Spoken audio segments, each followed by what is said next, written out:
All right, so here we are on lecture 13. We're going to talk more about some topics related to open and closed sets.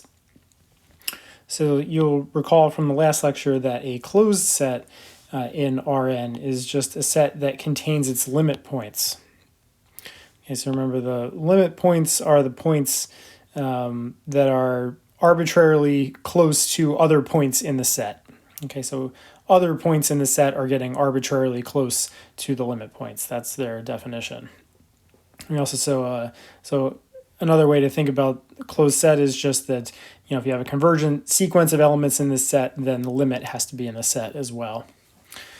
So the next definition and proposition are going to get at the idea that if we take a set and we throw in the limit points of that set, so we create a new set by adding in the limit points, that's going to create a closed set. So we sort of throw in the limit points to close off our set, and that really does create a closed set. So you might worry when we throw in the limit points, right? That gives us new things to create sequences with. So maybe these extra points, is going to create even more limit points, and then we'll have to throw in those limit points, and this would be a process that would continue on and on. But in fact, that does not happen. After you throw in the limit points of the original set, the resulting set is closed, full stop. Okay, so a definition here. So let's define the notion of the closure of a set. So let's say if so let L denote the limit points of a set S. The set S bar, which is S union L, so throw in the limit points into your set, is called the closure. The closure of S.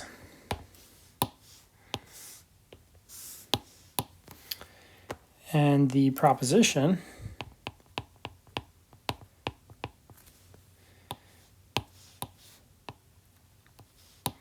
is that the closure is closed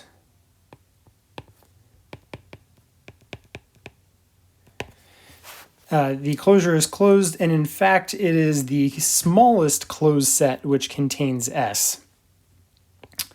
And to make that precise, so if you have a closed set which contains S, then the closure is in between your set and that other closed set. So furthermore, if F is closed and that closed set contains your original set, then in fact F has to contain S bar. Okay, so if this big closed set has your set S, then in fact all of the limit points of S are also fitting in F. So furthermore, if F is closed in that, then S bar is contained in F. Okay, so intuitively then, the closure is the smallest closed set which contains S. You can't fit any set in between, any closed set in between, strictly in between the set S and the closure.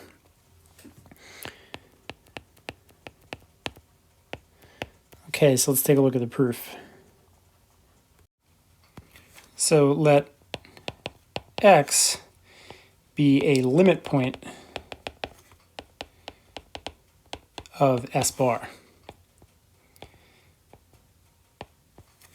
Okay, so S bar is S union L, so we're sort of forming sequences that could be involving the original S, but also these new points L. And we want to make sure we don't get any new points beyond that when we're looking at limits, that the limits just stay in this set and aren't creating anything else that's new. So we have X as a limit point of S bar, and we can just assume that X is, right, so we want to show that X is in S bar. Now, if X is in the set S, then it's automatically in S bar. So it's just going to be convenient to assume that x is not in S. So we may as well assume that x is not in S. And I'll try to show you where later where this is just going to be convenient to assume. Okay, if x is in S, then we'd already be done. So you might as well just assume that it's not. Okay, then since x is a limit point, so we know that there's a sequence, so we have xn converging to x, where xn is in, each of the xn is in S bar, and xn is not equal to x, because that's what it means for x to be a limit point of that set. So the strategy is the following.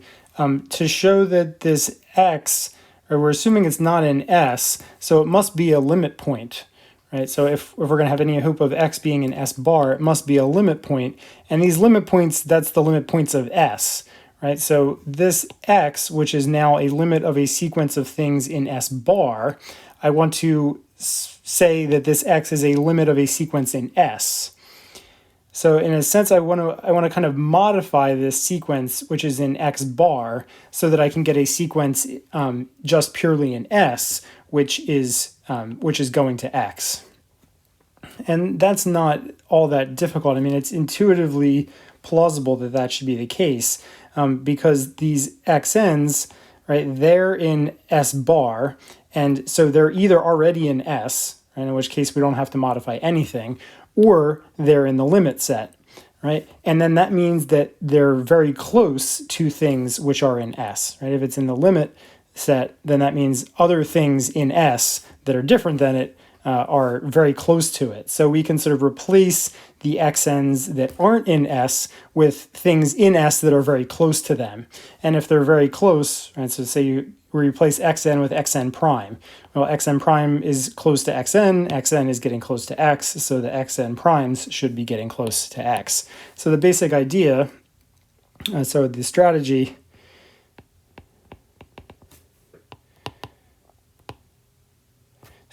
will be to modify xn to a slightly different sequence, xn prime, such that each xn prime is in S, and xn prime goes to X, converges to X. This will show that X is in L, and L is, of course, contained in S prime, and complete the proof. Okay, so all we have to do is show that we can modify this sequence of things in S bar to things in S, as long as we can modify that so that we maintain the convergence to X. So we define xn prime as follows. If xn is in S, then xn prime equals xn. Okay, we want our new sequence to be in S, so if our old sequence is already there, we don't have to do anything. Let's see, so if xn is not in S,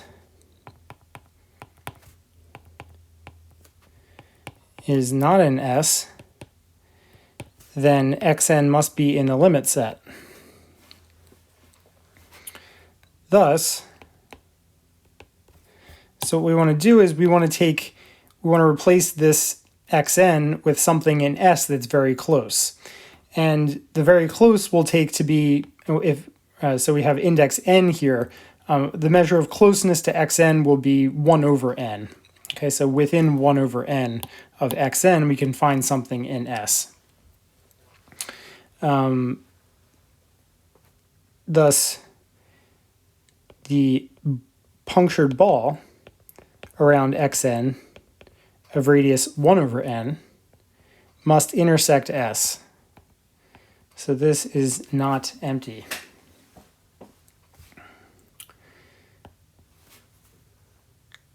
So take any element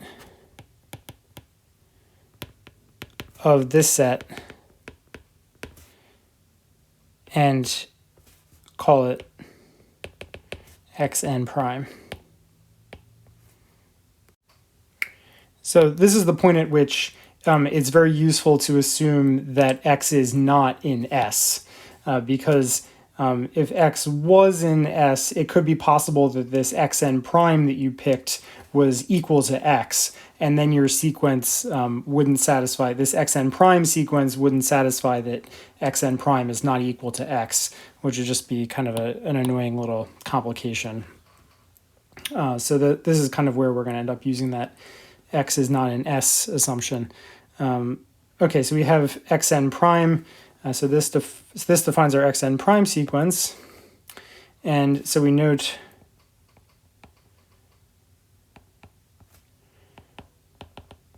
this defines the sequence xn prime such that xn prime is in S and xn prime is not equal to x for all n. So to see that xn prime is not equal to x, it's sufficient to note that xn prime is in S, whereas x is not in S. So now we claim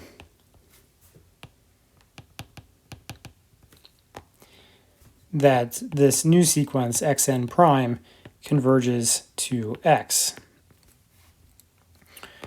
So as I said, so we just want to know that xn prime, so xn prime minus x, that's going to be, xn prime is going to be close to xn is going to be close to x, right? We know this is converging to x, so we can make this less than epsilon over 2. And xn prime minus xn, by definition, that is equal to, that is less than 1 over n, right? So this is less than 1 over n. So we just need to make 1 over n less than epsilon over 2. Right? So as long as we make our 1 over n less than epsilon over 2, this will be less than epsilon. Okay, so we just need to take our n big enough that 1 over n is less than epsilon over 2, and that xn is within epsilon over 2 of x. Okay, so given epsilon greater than 0, there is n1 such that n bigger than or equal to n1 implies 1 over n is less than epsilon over 2, and n2 such that n bigger than or equal to n2 implies that xn is within epsilon over 2 of x. Thus, if n is bigger than or equal to the maximum of these two,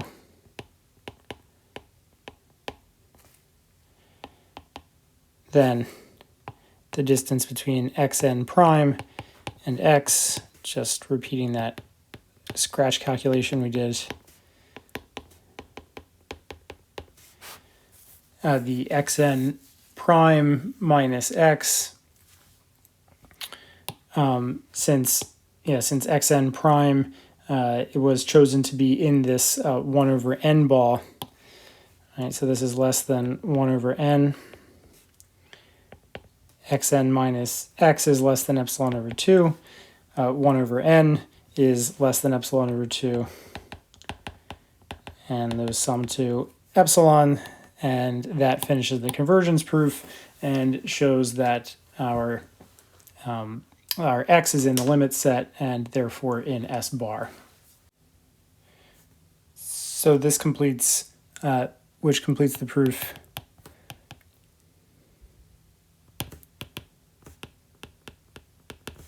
that S bar is closed.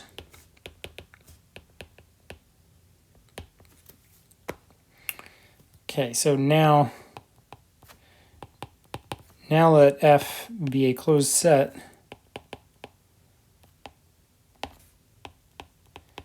such that S is contained in F.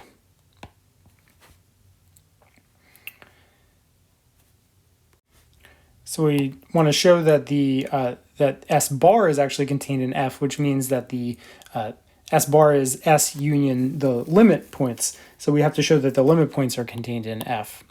So let X be a limit point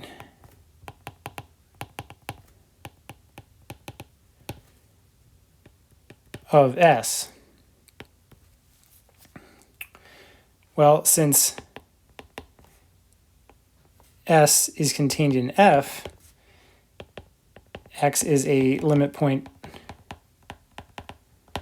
of F, but F is closed. So X is contained in F, and therefore S bar is contained in F. All right, so that's relatively simple. I'm just coming straight from the definition and our hypothesis. So as an example of this, let's show that, so remember last time I introduced this notation for, so I called this the closed ball of radius r around x. So this is every y which is within a distance of r from x, and we allow equal to r, distance equal to r from x. And I called this the closed ball. We showed that this was closed, and we'll justify this notation by showing that this is actually the closure of the ball, the open ball of radius r, is the closure of the ball of radius r, and this being the open ball.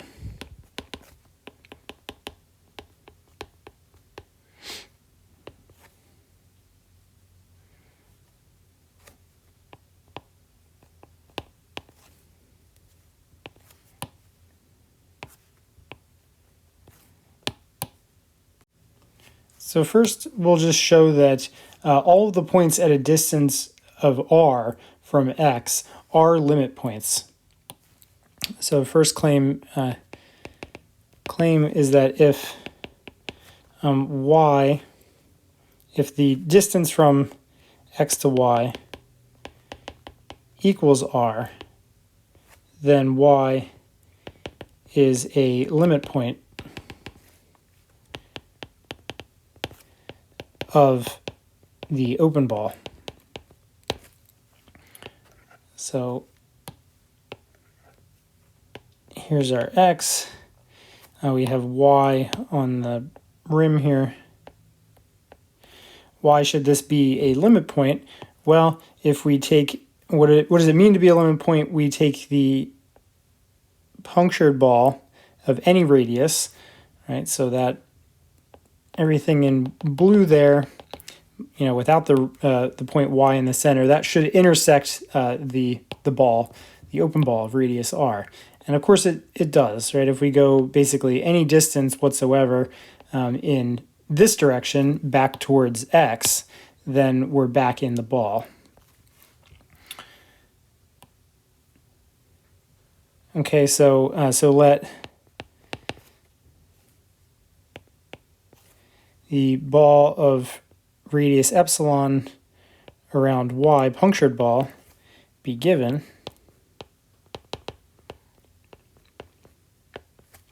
And what we want to do is just come from y, we'll come back towards x. So what we'll do is we'll consider y plus, so the direction this way is x minus y.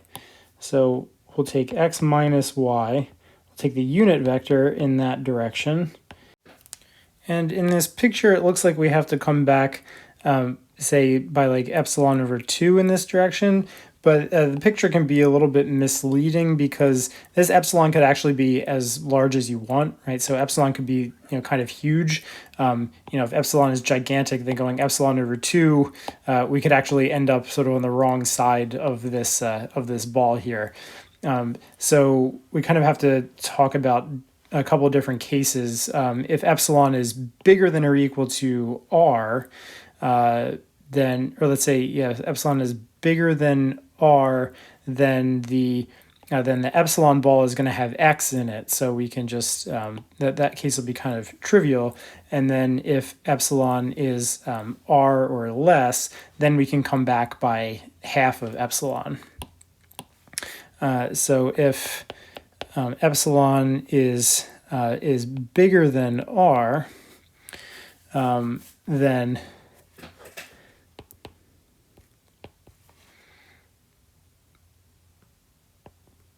x is in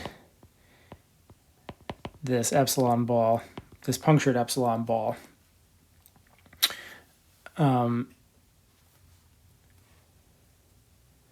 So the punctured epsilon ball intersect with the original set is not equal to the empty set. Otherwise,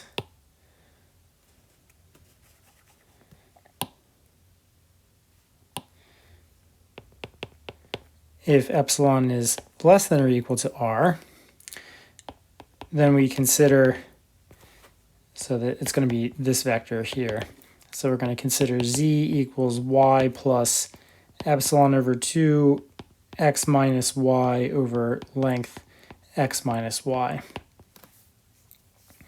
Then, so note that z is not equal to y. Okay, because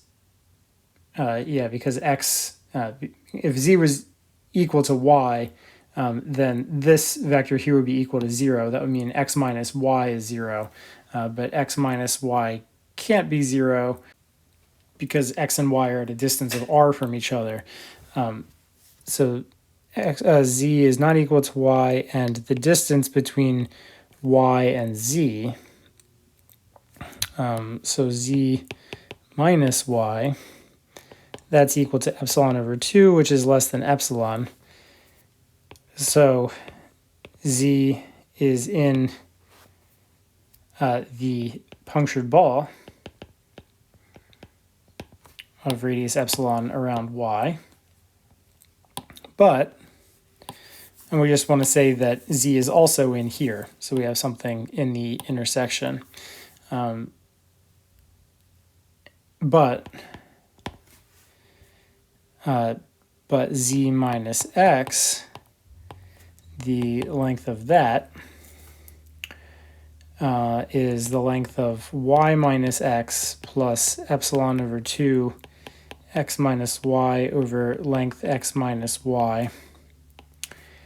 And what I can do is I can separate this out. So this is the same as y minus x, the vector y minus x over y minus x times the scalar y minus x minus epsilon over 2. And the scalar y minus x, so this is just a unit vector, and the scalar y minus x is just r. So this is the same thing as r minus epsilon over 2. It's absolute value r minus epsilon over 2, but we know that epsilon over 2 is less than r. So r minus epsilon over 2, that's less than r. So z is in the ball of radius r around x also.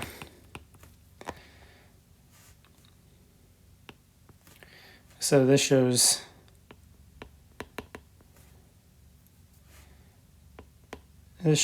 y is a limit point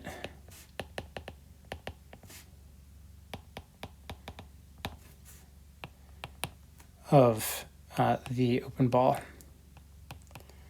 Okay, so there's always something in the punctured epsilon ball that which is also in the original set there.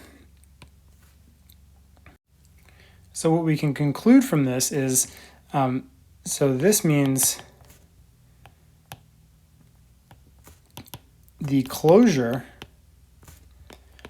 of the ball of radius r around x must contain, well, the closure contains the set itself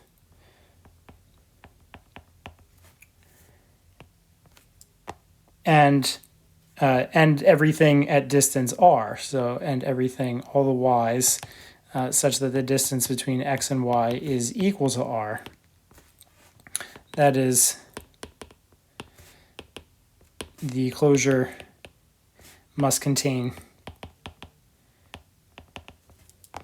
brx bar, as we've defined it.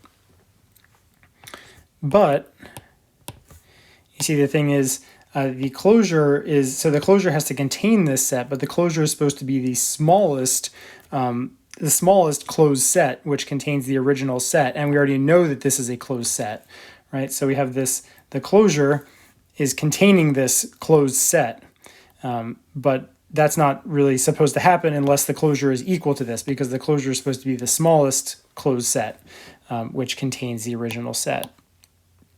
But BR of x is closed, so the closure must be contained in this set in turn by the proposition.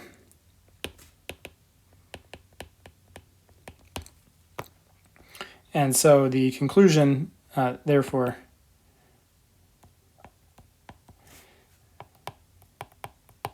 this is equals the closure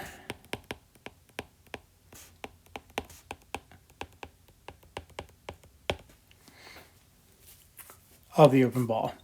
Okay, so this argument justifies the terminology for this set as we defined it. So another example I want to look at is the closure of the rational numbers. So the closure of the rational numbers is the real numbers. It's all the real numbers. And in fact, every real number is a limit point of the reals. So we know Q bar is Q. Here it is. Q union the limit points of Q, right? But actually, in fact, the limit points is all of R. Okay, so we know that, so Q bar is equal to Q union the limit points, and in fact, we'll show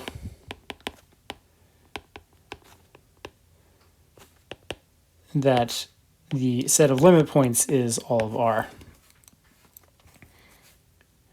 So we'll take an arbitrary real number and show that that is a limit point of the rationals. So let x be just some real number. This actually just follows directly. It's not a very hard argument because we already did the hard work. So we'll show that this is a limit point of the rationals. And the interval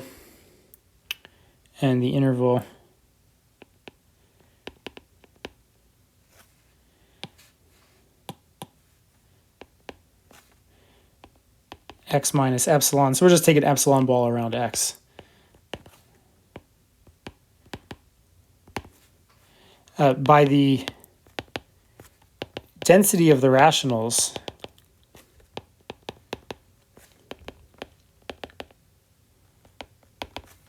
result. So this is a result from chapter 1. This is a consequence of the Archimedean property, which is a consequence of completeness of the reals. So this is a corollary of the Archimedean principle or property.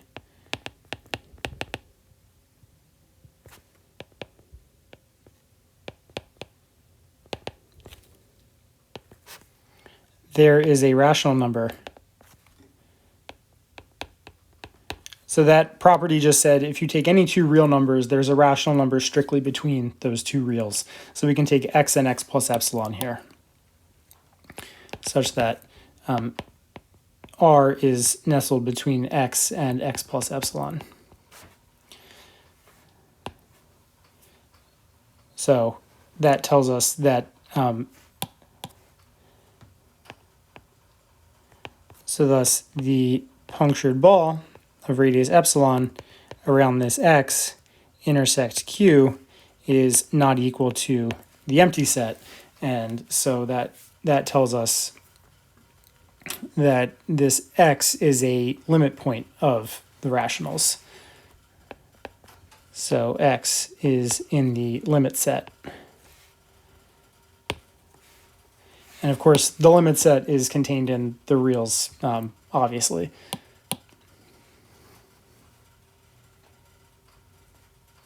Okay, so that establishes that result, that the closure of the rationals is all of the reals. So intuitively, you know, any real number, there's rational numbers getting arbitrarily close to that real number. So there's a complementary notion to the notion of closure, which is that of interior. And so the closure of a set, you add in limit points until you make the set closed. The kind of opposite of that is taking a set and removing points until you get an open set. So the definition that kind of goes along with this intuition is the interior, S circ, of a set is the set of points in your set S. So it's a subset of your set, such that you can fit an open ball around that point. Okay, so basically the idea is you're gonna trim away stuff from your set S. The only stuff you're gonna keep is anything that you can put a ball around. Okay, so if you can put a ball around it, it's safe, you don't get rid of it, you get rid of everything else. You trim anything that you can't fit a ball around. And so that should make an open set. And we have an analogous proposition to what we had before. Sorry, not proof, proposition. So we're going to have a proposition here, and the proposition just says that the interior is always an open set, and that the interior is in fact the largest open set which is contained in S. Okay, so it's exactly sort of the, you've trimmed away the minimal amount of stuff to make an open set. There's no bigger open set. You can't get an open set by adding any of the points back. So S naught is open, and furthermore, if you have an open set, if U is open and U is contained inside your set, then actually U is contained inside the interior.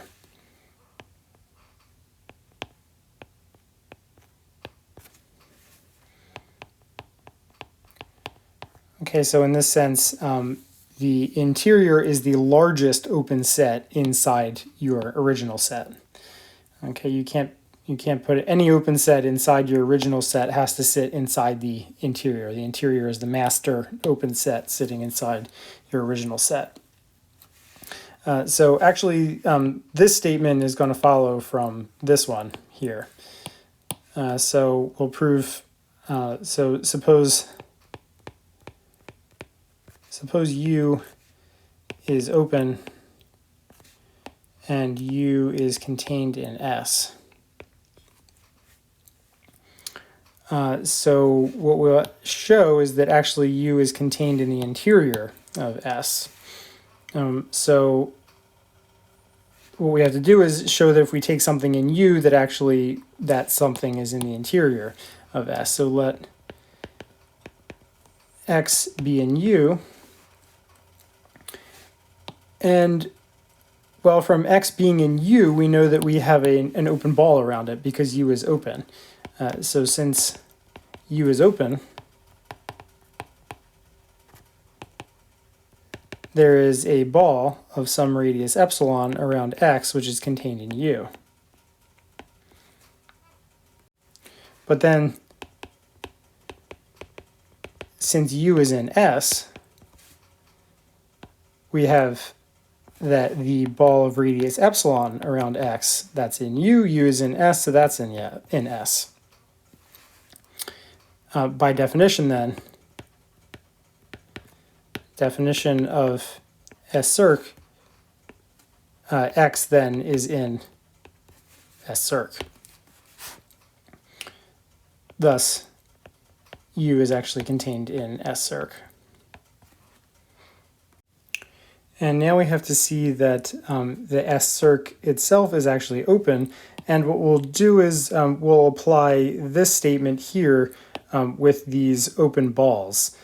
So we'll take the U's to be the open balls of radius epsilon there.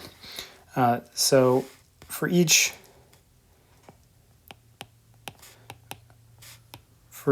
X in S naught, by definition,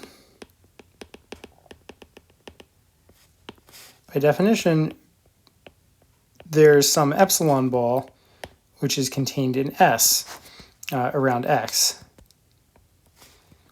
But that epsilon ball is open, as we know. So actually,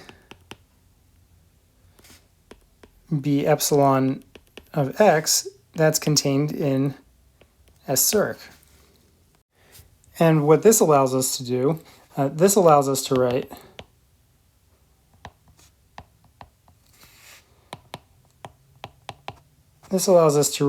S circ as an indexed union. So we have a union for every X in S circ, we have an epsilon ball. So we have an epsilon ball around X of some radius epsilon, and that epsilon might depend on X. So we'll say epsilon sub X. But we see that S circ is this union here, right? So for any X in S circ, of course, X is contained in this epsilon ball. So S is contained in the left-hand side is contained in the right-hand side.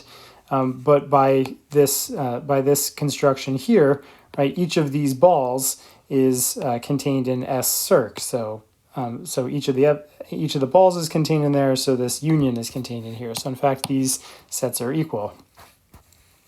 And well, this is a union, an arbitrary union of open sets. So that tells us that S circ is open. But the arbitrary union of open sets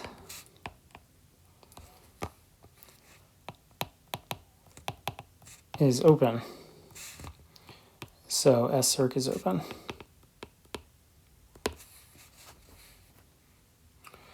And I guess maybe I can make this a little bit clearer. I should put epsilon sub X just to make my notation consistent.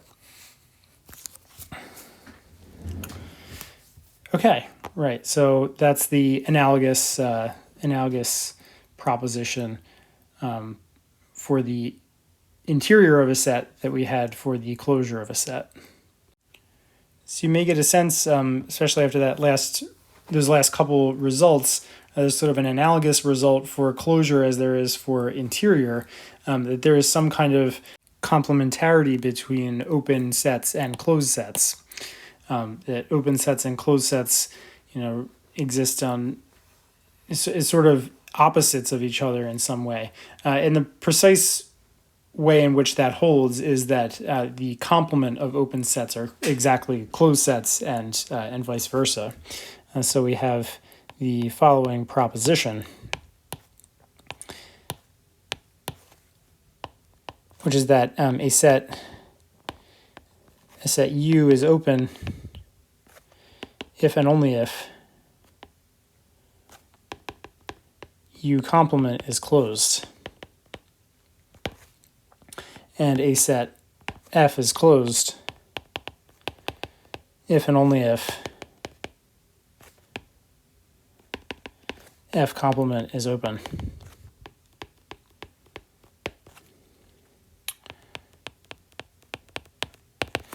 Okay, and the proof, the second statement,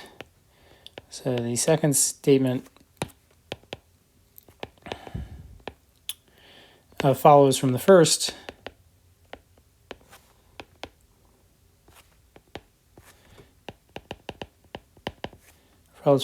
Since F complement is equal to F. Okay, so if we prove the first statement, then the second statement, if we rewrite F as F complement, then we see that F complement we can just take as our U. So F complement, that being our U set, is open if and only if the complement of F complement is closed, but the complement of F complement is just F. So we just achieve that second statement. So so we prove the first. So first, let U be open.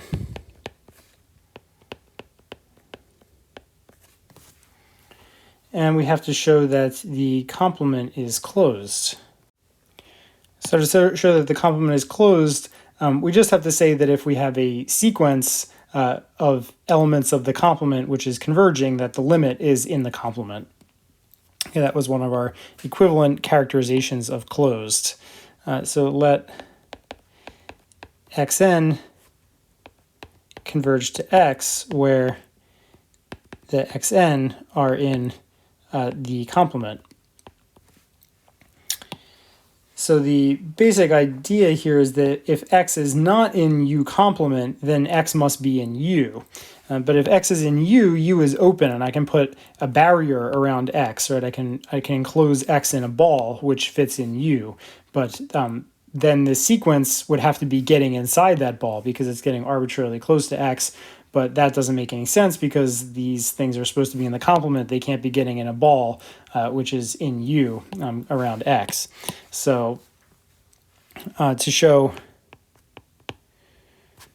x is in U complement, we rule out that x is in U by contradiction. If x was in U, if x and U were true, there would be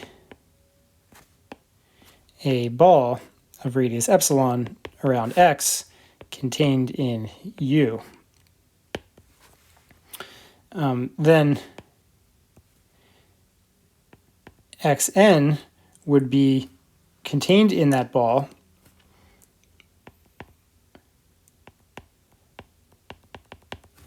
for n greater than or equal to some capital N and some capital N. And that's just the definition of convergence of this sequence xn to x. But then xn are in U and in U complement, and this makes no sense. That's the empty set, which is a contradiction.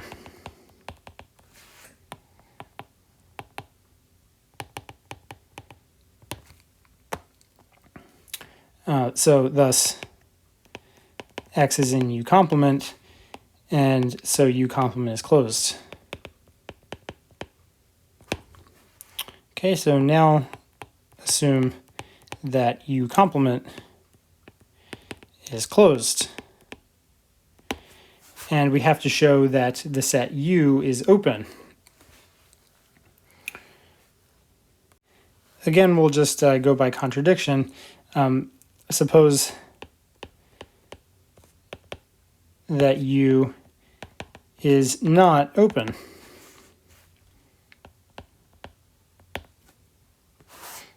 Then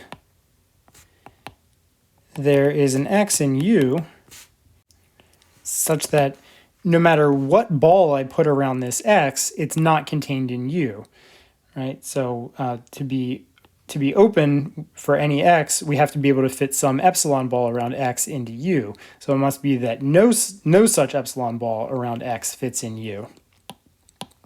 So there is an X in U such that the ball of radius, say, 1 over n around X is not contained in U for all n.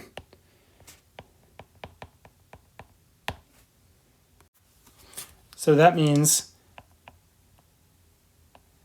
that implies there are xn in U complement which are also in that ball.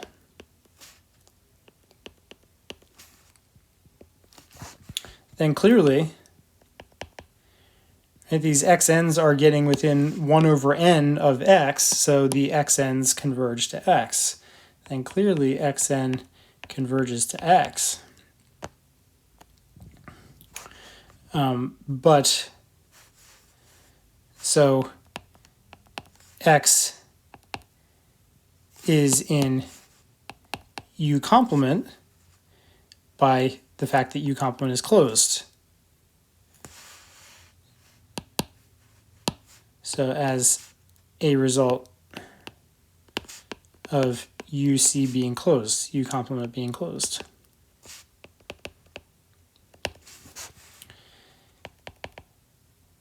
However, X is in U, a contradiction.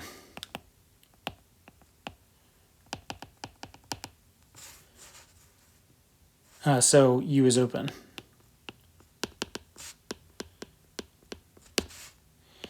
And that's it.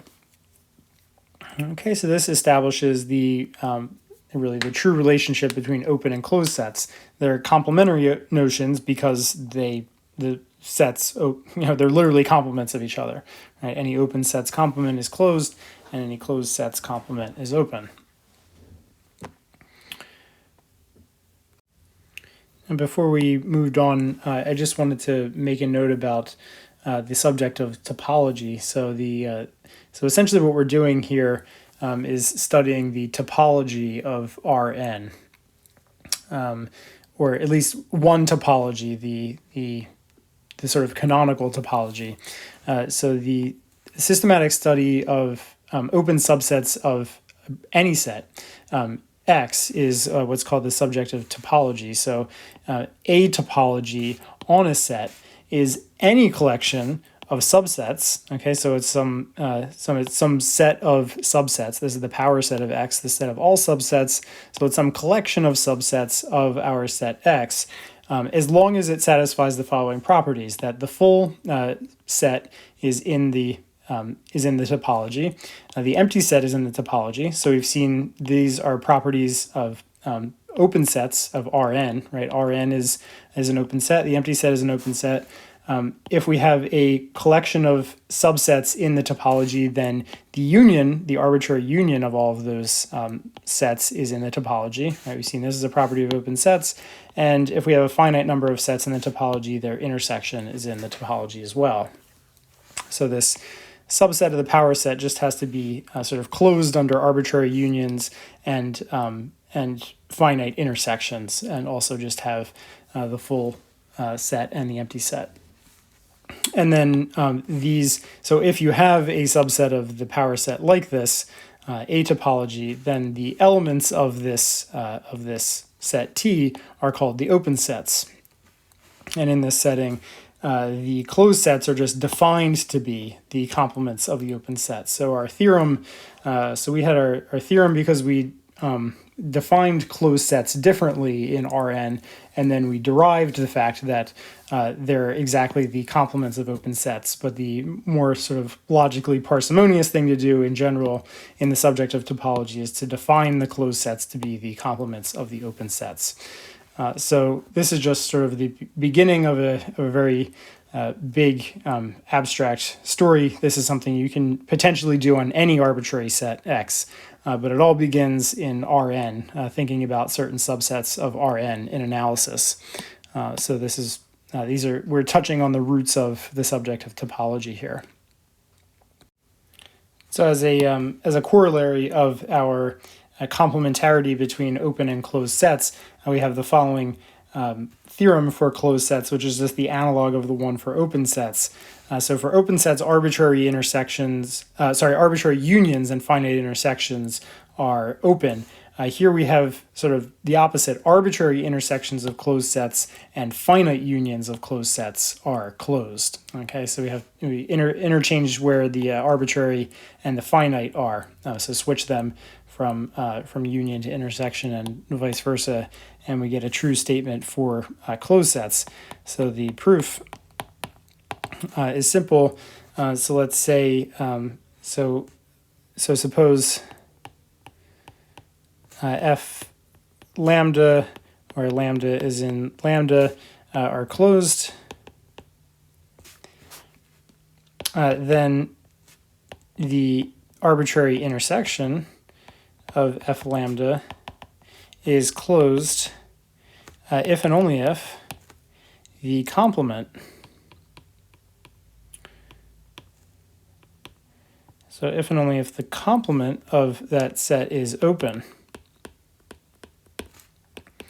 But the complement of this intersection, by one of De Morgan's laws, which we covered in the first week, complements turn intersections into unions, and the complement comes inside. So you have f lambda complement. And f lambda complement is open by the proposition.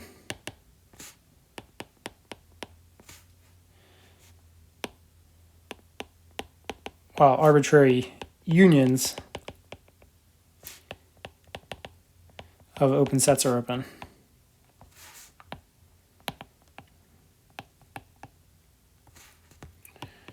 So this intersection of the f lambda's complement is open, and thus the arbitrary, thus the arbitrary intersection of the f lambdas is closed. And the part with the finite unions is similar. So the rest of the proof is similar. So just simple exercise. Okay. Now the very last thing I want to touch on is the concept of the boundary of a set. This is something that the book doesn't touch on, but you might see it in the future, and it's a very common way of characterizing closed sets. So I just wanted to, while we're talking about all this stuff, bring it up because it's easy enough to discuss at least a simple the definition and at least a simple proposition. So the definition is the boundary. So it's read del S of a set. S is the set. So del S is just very simply you take the closure of your set and you subtract out the interior. Okay, that is it. So intuitively then, the boundary, well, we're taking some stuff in the closure, right? So we have maybe some points of S and some limit points, and what are we throwing away? We're throwing away all of the stuff that's in S that's sort of limit points in a kind of trivial way.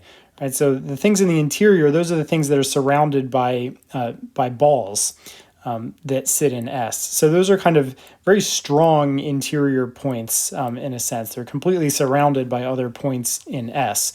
So we're thinking of those as kind of trivially limit points. And so we're sort of keeping some of the more interesting non-trivial limit points of S. and we're also keeping some other points which aren't limit points of S. So for example, we're keeping isolated points of S as well.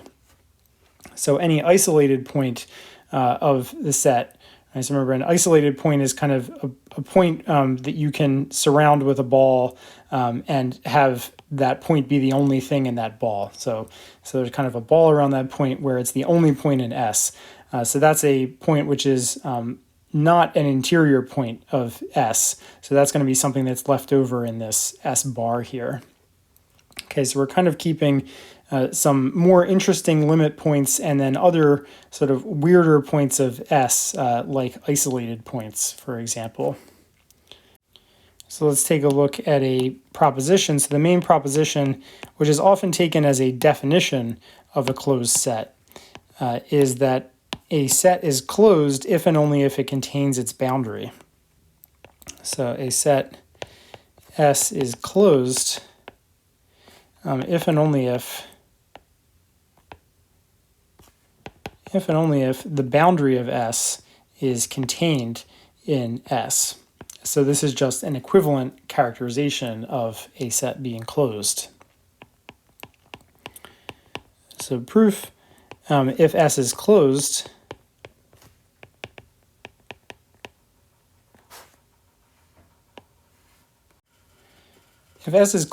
then S equals its closure. This is actually a set is closed if and only if it equals its closure, which maybe is a lemma we should isolate or something, because if a set so S is always contained in its closure, but if a set is closed, well then we know that the closure has to be contained in that set, right? Because then S is a closed set which contains itself. So the closure has to be contained within that closed set. So we get this equality. And then if S is equal to S bar, well, S bar is a closed set, so S is closed. Okay, so simple little lemma. This is actually an equivalent characterization of a set being closed. An analogous result for open sets is that a set is open if and only if it's equal to its interior. So maybe I'll just, maybe I can save that for homework. I don't know. Okay, so anyway, if S is closed, then S equals S bar. So the boundary of S, which is S bar minus S interior, is equal to S minus S interior. And, well, S minus S interior, I mean, S interior is just a subset of S, right? I mean, this, by definition, is just, and we take S and we're subtracting out some stuff, but in either case, whatever remains is in S.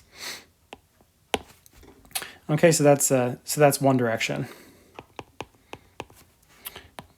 The other direction, so suppose that the boundary of S is contained in S. Then what we're going to do to show that S is closed is just show that S is equal to its closure, right? If S is equal to its closure, the closure is a closed set, so S is closed. Then the closure of S is so we take the closure of S minus S interior union S interior. Right? This is I mean, we're just, if we subtract out the this subset of S interior, right? So this is just going to be so this is just the complement of S interior in S bar, and then we have the S interior. So those two things, these are just disjoint sets that union to be S bar. That is equal to the boundary of S union S circ, the interior, and each of those is contained in S. So this is contained in S union S, which is equal to S. So S is closed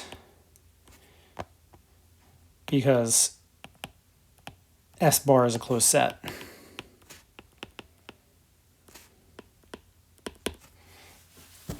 Okay, that's the entire proof. So that it's relatively simple given everything we've covered thus far. And one last proposition about the boundary is to will justify the terminology of boundary for this set. So proposition is that the boundary of a set S, it's the set of elements in S such that X is a limit point of S complement union the set of points in the complement, which are limit points of S.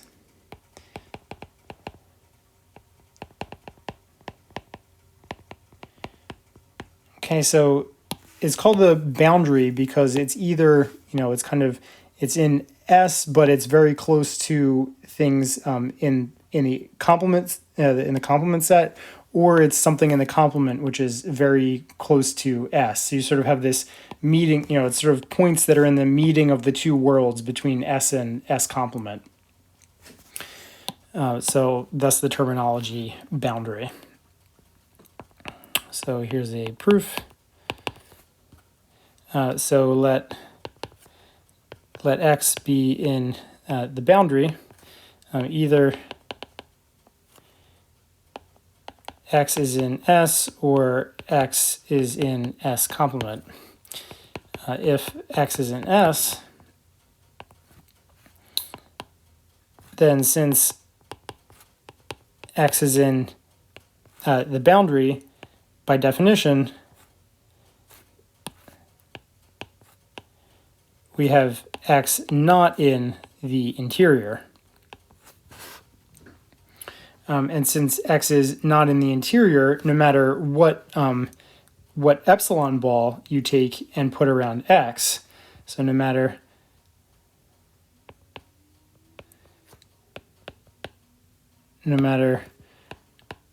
which epsilon ball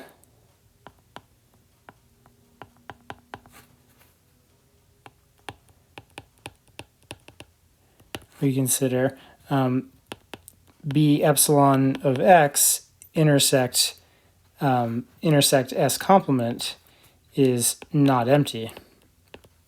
All right, there's no epsilon ball which is contained entirely in S around X. And in fact, since X is in S, we can take out X. Right, so there's points in the complement of S here. So taking out, so this set here is a subset of the complement of S. So removing a point, from S over here doesn't have any effect on this. So that means this exactly means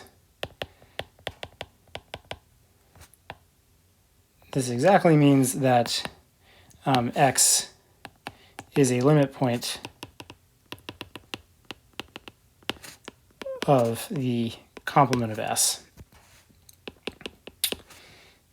If X is in S complement instead,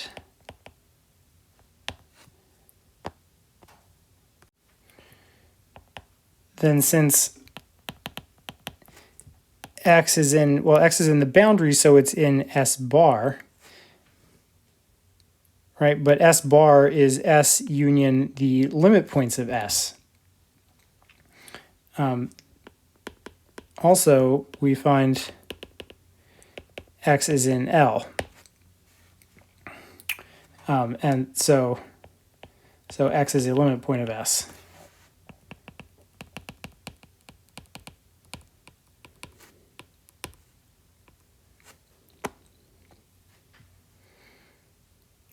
So that's the forward direction. And in the backward direction, I think the backward direction is basically just kind of the same argument we gave in the previous paragraph, just in reverse. So all we have to do is show if we take something in this set here that it's in there. So if X is in S and a limit point of S complement, then x is in S bar, right? I mean, x is in S, so x is automatically in S bar, but can't be an interior point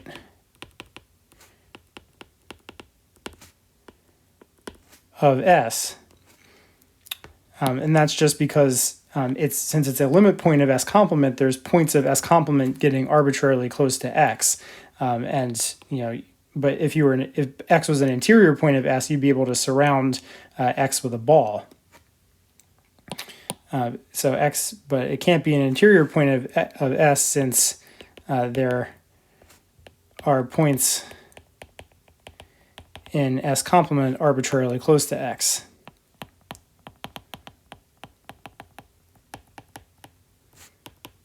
Okay, I'm being slightly imprecise, but I think at this point you would know how to, be super precise about this if you needed to be. So thus, X is in the boundary. That's just by definition of the boundary. On the other hand, if on the other hand X was in S complement and a limit point